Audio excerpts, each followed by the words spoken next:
Marvin anak, ano yung nangyari sa mukha mo? Nakikipagbasag ulo ka? Diyos ko naman, kailan ka pa natutong makipagbasag ulo? Ano? Magsabi ka. Marvin, kinakausap kita. Pwede ba, Nay? Naririndi ako. Gusto mong malaman kung saan galing to? Galing lang naman to sa mga pinagkakautangan mo.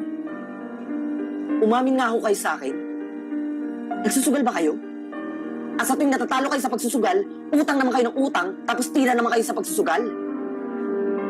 Nakikita niyo to?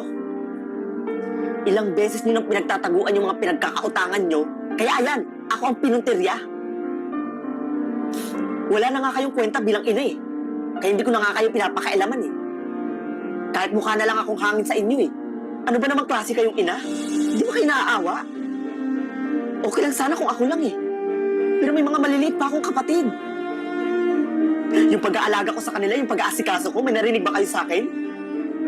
Ngayon, minamanduhan niyo ako. Ngayon lang ako nakipagbasag ulo. Hindi nga ako lumaban eh.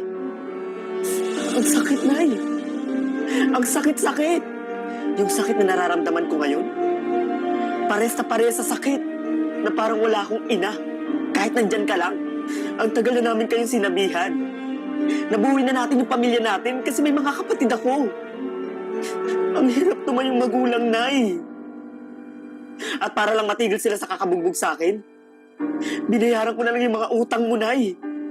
Kahit inipon ko pa yun para may pambaon lang yung mga kapatid ko.